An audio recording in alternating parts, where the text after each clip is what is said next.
Pools was not like my thing. I'm a perfectionist. We make connections with these people The sharpness of your mind should also reflect what your body looks like as well. because we want them to become part of the TaylorMade family as well. Once you build with us, you're always with us.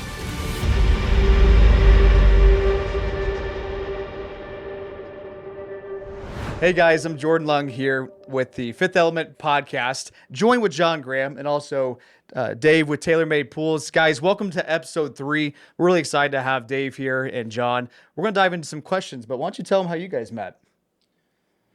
Wow, I think I met Dave. How did we meet? Well, You remember? I don't remember obviously what you remember. Okay, you tell me your story. I was just gonna say I met you like 2 years ago wheeling. Yeah, but it's way more elaborate than that. Okay, go into detail. Okay, so John here, okay, you see how nice and groomed he looks? He does not look like that in real life. So John, as the businessman that he is, we both enjoy rock crawling. We're big avid rock crawlers. And we meet out on the trail and this guy shows up in Jesus sandals out on the trailhead. And I'm like, what is going on here? And we hit it off. This dude, like just talking with him, I didn't know what to expect meeting him because we're out there on the trail. You meet so many different people. And I was personally really drawn to John just because of how much how he presented himself, even though the way he looked was not how he presented himself, like personally, and it really like changed the tune of like, oh, wow, you can't judge a book by its cover, So that was like my experience. Yeah. Okay. You're wearing those Jesus sandals for sure. Yeah, I wore them every day. And you just walked on water. I joke about that every once in a while. Yeah. Did you feed the 5,000? No. Maybe one day, John. No. But yeah, I 'Cause mean, you do look like 'em. I could say that. People say they can smell me coming down the trail. I smell like patchouli oil. They know when I'm there. But yeah, I met him about a couple years ago. We hit it off wheeling. We wheeled that first year. I was wheeling every day. I think I did like 150 days that year. Burned through 2 sets of tires, and then we started doing business together. Like not really together. We're helping you out with your pools and plumbing stuff like that, gas lines. But yeah, just mainly wheeling, and now we do Lots of wheeling. In the beginning, we were both newer to the area and I think starting. we moved here around the same time. We did move here around the same time. I just moved into my place, here in Hurricane, and John was just still trying to figure out where he wanted to go. He was living out of his trailer, still trying to figure out the area. By Walmart. Yeah. And he would call me on a Tuesday and be like, hey, man, let's go wheeling. I'm like, dude, I got to try to get the expansion going here. And This he's is like, when I was taking 18 months off of work. I yeah, was not doing John a whole was lot. not doing anything eating and dragging pizza. everybody in with it. Yeah. Any excuse to go wheeling. I love it.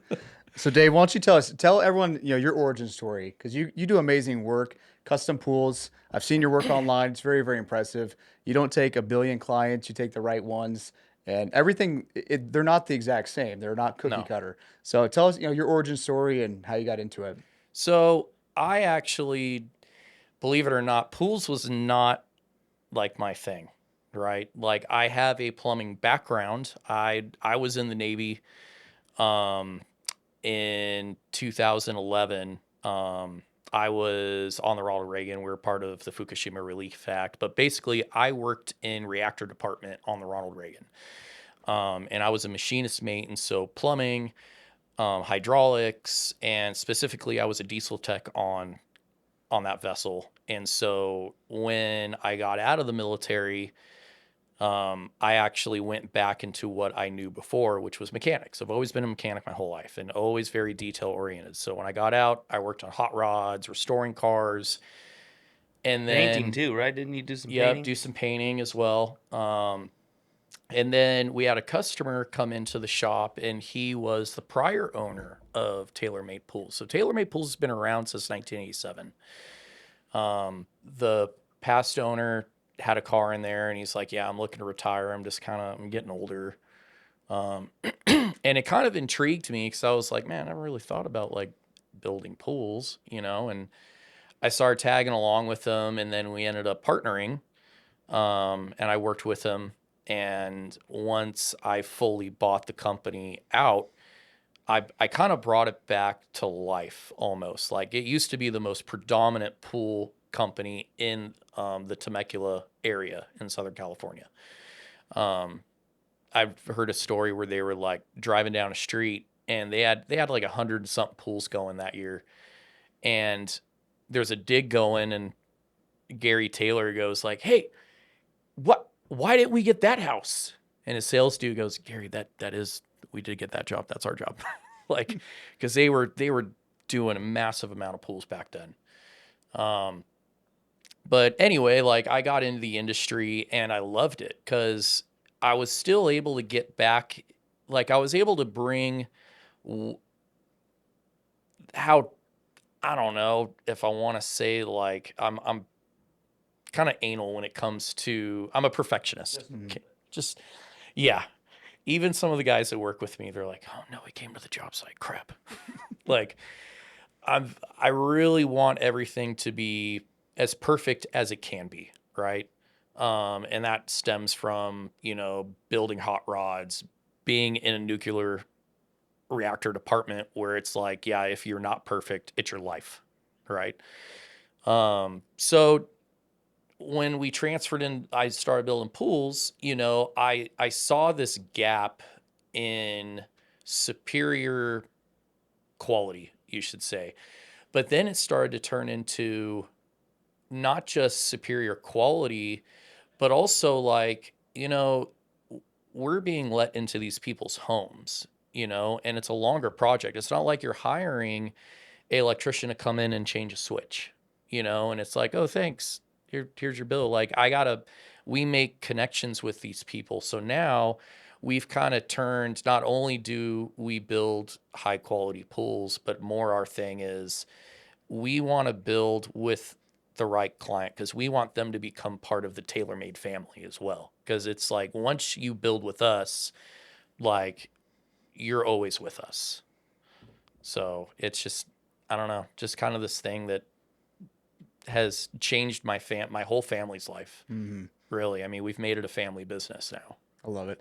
So with the quality, yeah, obviously you have that attention to detail. How do you train your staff to that? Do you have processes that you haven't checked? Do you make training videos, or how have you duplicated yourself with your team to keep that for everyone else? So I would say that's probably the hardest part with me internally because how much of a perfectionist I am. So my training, how I like to train is on site. I'm with them. I'm in Yeah. the trenches. I'm showing them how I want it done, and repetitive over and over and over. So in the beginning stages, that actually hurt my business because it was really hard for me to let that go and focus on the marketing and building of my business because it was always like, no, I have to be there. It's got to be perfect. It's got to be, everything. Like the customer's counting on me, right? So it even to this day, the training aspect of it is still been a big hurdle for me just because I want to make sure they understand, So I'll ask them after I teach them, hey, this is how you do it. I'll ask them to do it on the next job. And then on the next job, I'll ask them, okay, why did you do that? Do you remember why we do it this way? So I'm trying to get them to understand, not just like, oh, I just glue pipe together. Like, no, why do we do it the specific way? Because if they can understand why, then if a problem comes, they know how to fix it. The why is a huge thing. We train similar, here for. I'm a plumber by trade. That's my niche in the background. But we've always, my wife being a school teacher and everything, we've always used the terms like I do, we do, and then you do. And so it's like I'll do it first. I'll show you how to do it, and then we'll do it together, perfect whatever we need to perfect, and then send people out to do it on their own. Make sure it's going to be done Yeah. correctly.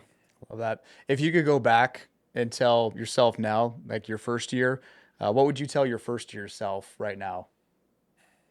That it's all going to be okay. Because it is the scariest thing to do.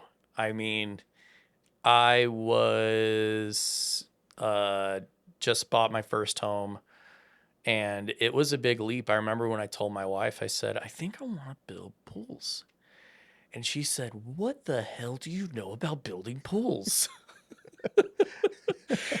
And I remember the conversation we had, and it turned into an argument. And I was like, "No, I'm telling you, like I see it, I can do it." Like my family was in construction, you know. I'm like, I feel like I can make this a niche. And then to this day, she's like, "Yeah, you proved me wrong.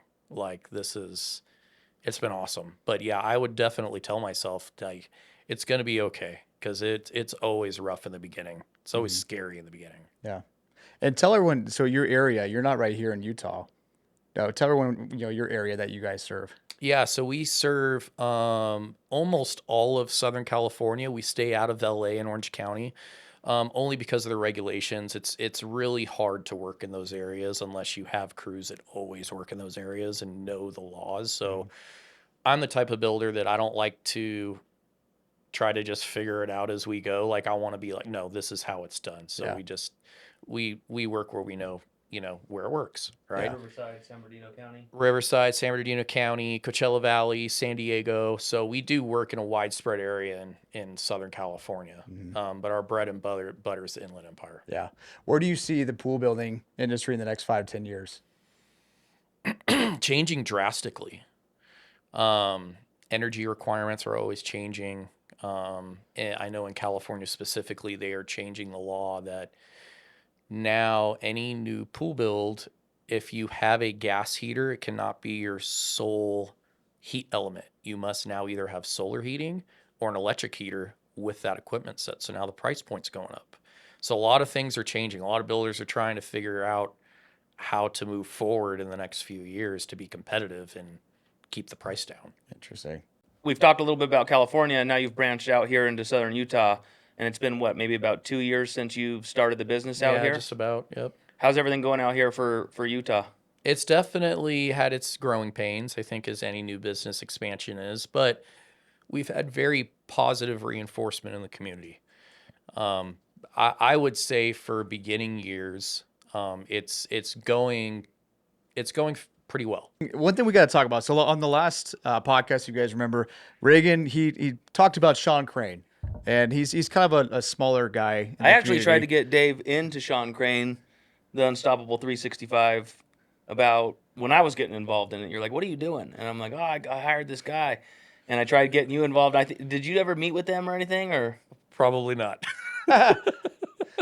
So basically, we talk a lot about, and Sean talks a lot about, like the sharpness of your mind should also reflect what your body looks like as well. So in other words, if you're trying to get better mentally by mentorships and reading and doing podcasts and stuff, but you're a lazy SOB and you look fat, those things don't align together. So besides having an amazing looking beard that's well groomed, what do you do physically, to make sure that you have enough energy for the jobs, for your team, for your staff, for your customers? What do you do to stay fit besides amazing beard oil? An unhealthy amount of caffeine.